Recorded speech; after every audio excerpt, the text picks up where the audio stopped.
spring in Manila. Hallyu fans shift from K-pop to Korean traditional culture. The World Harvest Food Bank. Korean student organization Anabada learns through giving. Koreans help with Mongolia's health education.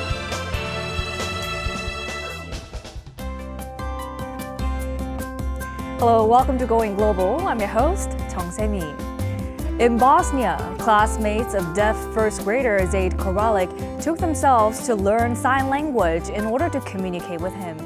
Even the parents of the classmates are learning sign language from their children. Now, Zaid was the sole deaf student in the class, and a parent of a classmate suggested that his whole class take sign language classes, which turned out to be an excellent idea. Zaid's mother was initially concerned that he wouldn't fit in, but says that Zaid is now happy and motivated to go to school. These Bosnian children may very well be teaching us what it means to live with others. And now, let's turn to our first story of the day.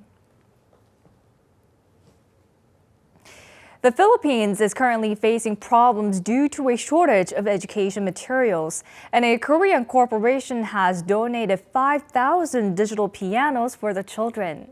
The first song that the children played in public was the Korean children's song, Spring in My Hometown. Let's take a closer look. About 100 Filipino children are playing the piano at the same time. They are playing the Korean children's song, Spring in My Hometown. They follow up with the folk song, Arirang this time, accompanied with a children's choir. This performance is an expression of gratitude for a generous gift from Korea. Recently, a Korean company donated 5,000 pianos and 50,000 blackboards for the children in the Philippines. The Secretary of Education and other government officials presided over the ceremony, although no one looked forward to it as much as the children did. May matutunan ka sa pinag-aaralan ng mga guro, tapos dun sa piano, nakakagawa ka ng musika dun sa piano, kaya at makakagawa ka ng kaalaman dun. The donors sent 500 Korean songs including Spring in My Hometown and Arirang with the pianos, hoping that Korea and the Philippines will be able to communicate through music. 문화를 같이 한다는 게 그러니까 100년, 200년 지나서 한국과 필리핀이 같은 노래말을 부르는 사람이 있다면 정말 새삼스럽고 새로울 것입니다. As there is no graduation songs in the Philippines, a Tagalog version of Korean graduation song was performed. Thanks to the pianos, Filipino and Korean children got to share the same graduation song. Music will always be a bridge that will allow our two cultures to come together. And it will be an important element in ensuring that the friendship that is extended between the Filipinos and Koreans will continue to be vibrant in the coming years. The Department of Education plans to distribute the pianos and blackboards to schools across the nation within this month. Our next story takes us to Turkey, where there are people who have fallen in love with Korean traditional culture. A group of Turkish people enjoys hamulnori, a form of Korean traditional four-instrument performance. It's an indication of changing interests from K-pop to traditional culture. Let's find out more. Here at a small outdoor stage in Ankara, Turkey, a performance of sammunori, or Korean traditional percussion, rings loud and clear. All are Turkish performers who learn kugak, or Korean traditional music, at the Korean Cultural Center, Turkey. 보통 한국 정통 악기들을 몰랐지만 처음에 한국에서 오신 사문놀이 팀을 봤었어요. 그때 아주 신났고 궁금했어요. 그래서 그때부터 시작했고 they are shocked sometimes or surprised because we have like jungle or book instruments, but actually it's different sounds. However, they had to invite an instructor from Korea as there aren't many Korean expatriates in Turkey. With the help of the Korean Traditional Performing Arts Foundation, a number of instructors flew over, but they were there for only 3 months at a time. Despite that, the team took the classes seriously, and when there were no instructors, the members voluntarily held practice sessions twice a week for 2 hours each. They are now skilled enough to hold their own performances. 여러 가지 행사를 할 때 그 터키 학생들을 이렇게 공연할 수 있도록 저희가 요청을 하면 이 터키 분들이 이제 자기 나라 사람들이 한국 거를 연주하는 그런 걸 보면 더 아주 관심을 가지고 아주 좋아하는 것을 보게 됩니다. The locals who wish to learn more about Korean culture beyond K-pop have instantly fallen in love with 사무놀이. 배우고 싶은 사람들 많아요. 우리를 보고 이렇게 사무놀이 팀에 오고 싶고 우리와 같이 배우고 싶은 사람은 많아요. 좀 더 많아져요. The 사무놀이 team is further fueling the Korean wave in Turkey, generating more interesting Korean traditional culture. Moving on to our next story. There are many food banks all over the world taking in donations from companies and individuals and distributing them to those in need. Over in Los Angeles, California, there's one food bank that has a unique system. Let's take a closer look. This is the World Harvest Food Bank in Los Angeles, California. People are unloading jeans from the truck. This food bank accepts donations of not only food, but also everyday goods. These are past season jeans that are not selling. So we end up with it. And then this way we give it to families that can use it. The food bank is filled with all sorts of goods donated by large-scale supermarkets and corporations. Donor corporations get tax benefits, and visitors to the food bank need to pay a small fee in exchange of goods. However, Sheila Sanchez works 4 times a week here instead of paying. First, I save money, a lot of money. Second, it's healthy because there's a lot of fruits and vegetables. Many of the people who come to the food bank work here, just like Sanchez. Volunteers must put in 4 hours of work to receive a cart full of goods. In pairs, they can split the hours between them. The volunteer work benefits the food bank, while the volunteers can walk away with a lighter heart, making it a win-win situation. 9 years ago, founder Glenn Curado turned away a donation that came with conditions. He wanted the food bank to be open to all. But in return, I had all kinds of conditions. You had to be a U.S. citizen, you had to be legal, you had to not receive any kind of services. So I returned the check. I gave the money back. And I said, okay, we're gonna work like a co-op. Since then, anyone can come and get a cart full of goods for $30.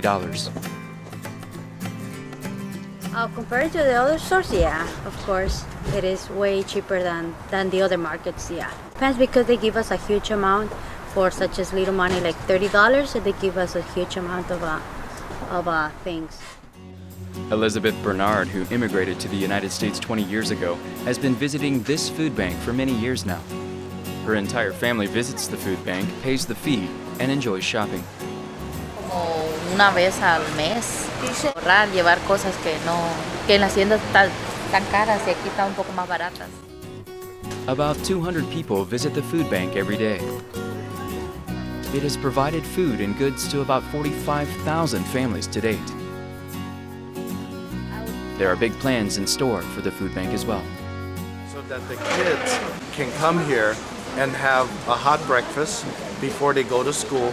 And when they come back from school, they can have soup and something before their parents pick them up. The World Harvest Food Bank, operating with the help of donors and volunteers, is open to all.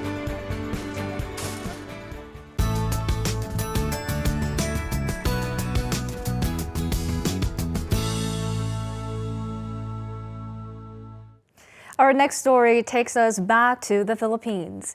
Korean students studying in the Philippines are volunteering in their spare time. From street cleaning to tutoring, they're making the best of their time in the Philippines. Let's find out more. A sports day at an orphanage in the Philippines. The children are doing all they can to bite off a cookie. They all seem to be having a lot of fun playing the games.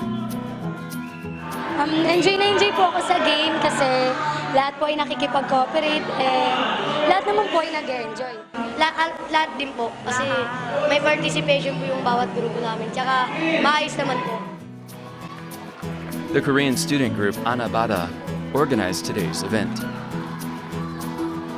This is a group put together by the Korean students studying in the Philippines. 아이들이 조금 더 신나고 이제 우리 주위에 우리 이렇게 사랑해 줄 수 있는 사람들이 있구나라는 걸 느꼈으면 하는 마음에 이렇게 준비하게 됐습니다. Korean students who wanted to make the best use of their time in the Philippines and get along better with the locals founded the group in 2013. The students fund their activities from their own pockets, receiving no donations from local corporations or organizations. 회원들이 한 달에 100페소씩 이렇게 모으고 있어요. 한국 돈으로 한 2,500원 정도. 작은 돈이지만 저희가 마음이 있는 친구들이 한 명, 두 명씩 이제 모여서 주는 건 그 자체로 저는 가치가 있고 정말 귀중한 일이라고 생각해요. Members take part in street cleaning, give food donations, and tutor disadvantaged children. Anabata started off as a group of 10, but today there are about 240 members, showing how interested the Korean students are in contributing to the local community. 오히려 이 친구들과 활동을 하면서 알게 모르게 유학 생활에 힘든 점도 많고 외롭고 상처를 많이 받는데 제가 오히려 치유가 되고 오히려 더 도움을 받는 그런 계기가 되고 있습니다. Anabada will continue with its activities and prepare for NGO status accreditation.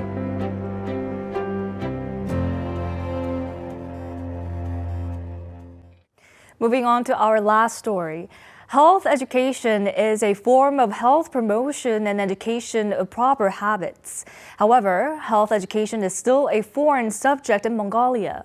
A group of young Korean women have volunteered their time and effort to teach Mongolian children about health education. Let's take a closer look. Students in this auditorium step out in a line. The children are all covering their mouths. And suddenly, they start coughing. Are they sick? Actually, they're fine. They are learning about the health-related manners they should uphold in public. Young Koreans have been holding health education classes in this youth organization for the past 5 months. This group of 4 young women is teaching about basic manners in diet and providing psychotherapy. Health education, which promotes healthy habits in order to prevent diseases, is not a familiar subject in Mongolia. This is why the Korea International Corporation Agency's Health Education Volunteer Team was deployed to Mongolia for the first time. 각 나라에 있는 사무소에서 기관들에게 요청을 받아요. 그런 여러 가지 복합적인 필요를 채우기 위해서 이렇게 사무소에서 팀을 구성하고 기관에서도 그런 사람들을 같이 보내달라고 요청을 해서 The volunteers have produced tangible results in a short period. The sessions are designed for children and presented as games. The children play along in no time. 아이들은 오늘들이 히칠테 빼가요 이렇게 수업이 있냐고 맨날 물어보면은 없다고 하면은 야나 이렇게 할 때마다 어떡해요 이렇게 얘기할 때마다 되게 수업을 기다리고 있구나 이런 기쁨이 좀 있습니다. Thanks to the enthusiastic children, the classes are fun even for the volunteers, but they've had their share of challenges. They had to brave temperatures that plunged 40 degrees below zero, as well as loneliness. 처음에도 한 3달 정도는 날씨가 춥고 이래서 집에만 있다 보니까 우울감도 오고 뭘 하면 지내야 될까라는 막상 두려움들이 있었는데 저희가 팀제 봉사단으로 4명이 한 팀이 되다 보니까 혼자 외롭게 아마 이곳에 왔으면 어려운 일도 혼자 힘들었을 텐데 어렵거나 이런 거 있으면 같이 얘기도 해주고 차도 한 잔씩 마시고. The team will be in Mongolia for 1 year. It's not enough time to generate awareness of the importance of health education in Mongolia. The seeds of health education planted by the Korean volunteers will help the children in Mongolia grow up healthy. I hope you enjoyed today's stories on Going Global. A chimpanzee by the name of Ponzo has been living alone on an island 50,000 square meters big off the coast of Africa, and his reaction to a visitor has made waves around the world. Ponzo was one of the numerous chimpanzees that had spent years in a viral research lab and were eventually relocated after the researchers were done. Other chimpanzees that came with Ponzo died of hunger and disease, leaving him as the sole survivor, fed by a nearby villager. Completely alone and abandoned on an island, Ponzo was so happy to see humans that he approached them with open arms. How about taking a moment to think about the animals you see around you, including your pets, and how you treat them as well? Now, Going Global will be back next week with more exciting and interesting stories from all around the world. Thank you for watching.